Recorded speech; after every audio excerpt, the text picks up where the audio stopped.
So this is a graphing functions video, and it's about graphing quadratic functions. And the first thing to mention is that the name of the shape that we draw when we graph a quadratic function is called a parabola. So this is the U-shaped curve or the N-shaped curve that we end up drawing. A quadratic function generally looks like ax squared plus bx plus c. And the a and the b and the c in the function all have different effects on what the actual parabola looks like. The a, first of all, can be a positive or negative value. If it's a positive value, then I end up with the U-shaped curve. But if it's a negative value, I end up with the N-shaped curve instead. The plus c at the end has the exact same effect as the plus c at the end of a linear function. It determines where the quadratic goes through the y-axis. It's the y-intercept. There are two other things that I want to mention before we go to do actually any graphing or examples of quadratics. The first is that quadratics are symmetrical curves, and we'll expect to see that symmetry in our graphs. And just to focus on the word curves for a moment there at the end, that just means make sure, please, that when you're drawing any of your graphs, that you don't have any corners or angles in the graph. They should be nice and smooth the whole way around. The other piece of information to mention that the roots of a quadratic are where it meets the x-axis, and we'll be seeing that word roots mentioned frequently. It'll get mentioned both when we're graphing our quadratic functions, and it'll also get mentioned then when we're interpreting quadratic functions. So just a couple of things there to recap on before we start an example. A quadratic looks like this when written as a function. When we graph it, it's a parabola, U-shaped or N-shaped, depending on whether the x squared term is positive or negative.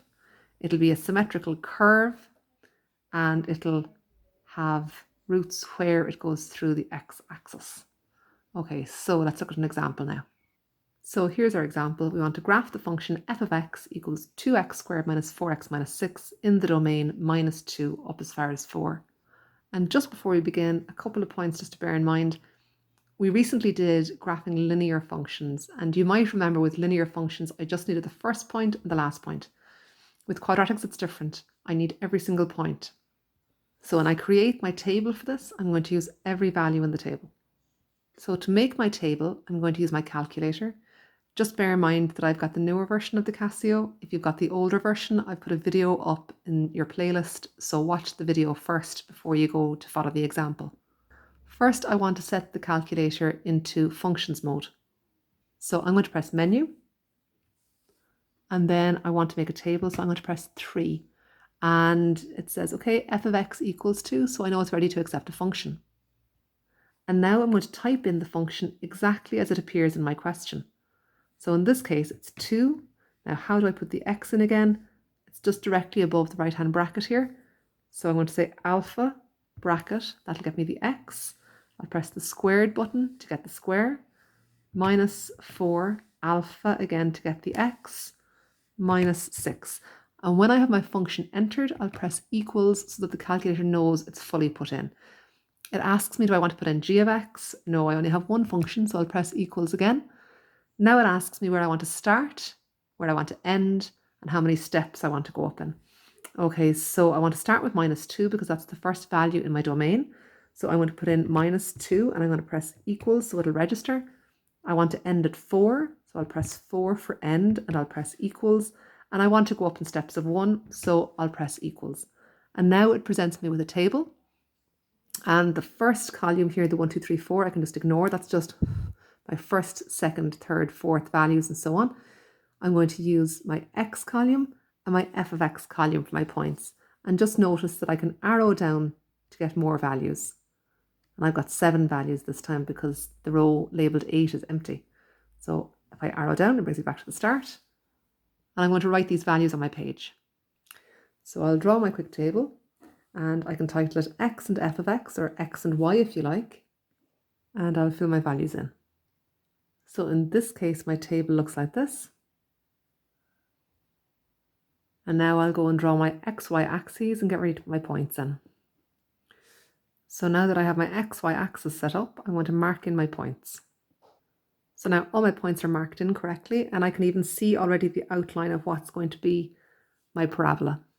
So to finish up now, I'll just join all these points together nice and smoothly to create my graph. And in this case, my completed graph should look like this. Notice it's a nice smooth curve. I haven't gone back and forth in any of the lines. I haven't got any sharp corners. It's nice and symmetrical. That's how I want a quadratic to look. A couple of observations about this diagram before we move on from this example. Notice how the constant at the end of the function was -6. We expected this to be where the function will go through the y-axis. And if we look at our diagram, we can see that that actually is completely correct. So -6 here, -6 here. I'm expecting that.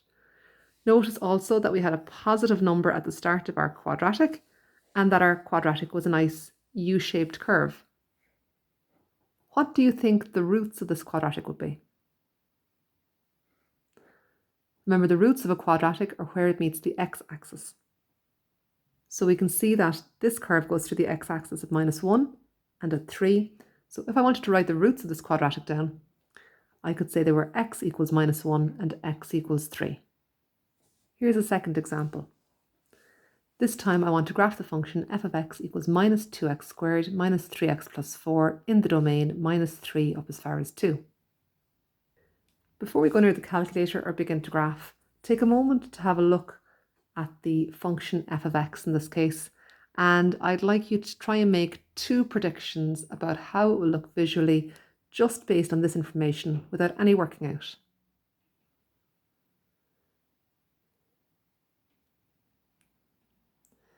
So I would expect, first of all, that because we have got a negative in front of the x squared, that we're going to have an n-shaped curve. So it should look something like this. And because we've got the +4 at the end, we'd expect that its y-intercept should be 4. So again, I'll go to my calculator. I'll go to menu.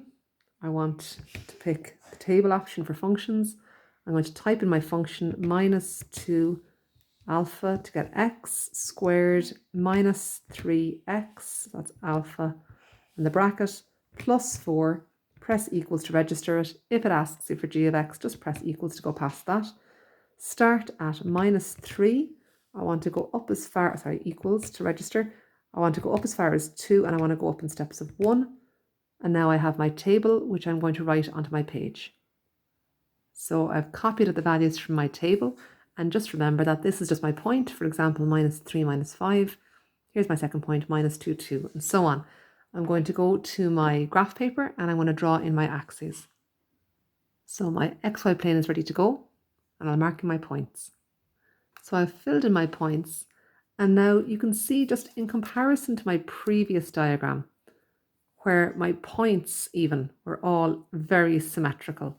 The points in this graph aren't quite so symmetrical. However, the curve that I draw must still be symmetrical. So just bear in mind that if the points don't look totally symmetrical, you may need, for example, to go slightly over that top point to create a nice symmetrical curve.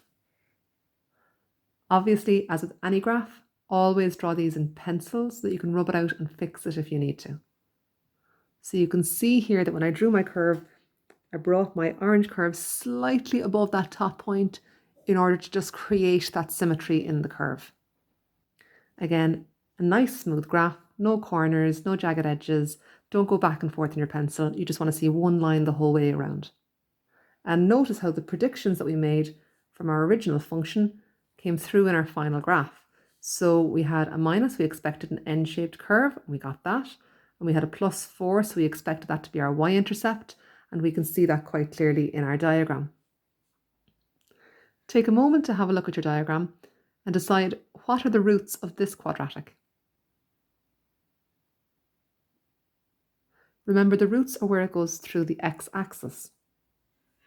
The 2 points where this quadratic goes through the x-axis are not part of my original table. So you can see here in my diagram, they're not actually exact whole numbers. So we'll just estimate them as best we can from our graph. In the case of the first root here, it's slightly before -2.5. So I'm going to estimate it as -2.4. And my second point is most of the way to 1, but not quite there. I'm going to estimate that as 0.8. If you're asked to find the roots of a quadratic in this type of way, you do have a little bit of wiggle room. However, the more accurate your original graph is, the more accurate your answer will be. So just take care. If you're wondering why I drew squiggly equal signs here, that's just to indicate that my roots are roughly equal to -2.4 and roughly equals to 0.8.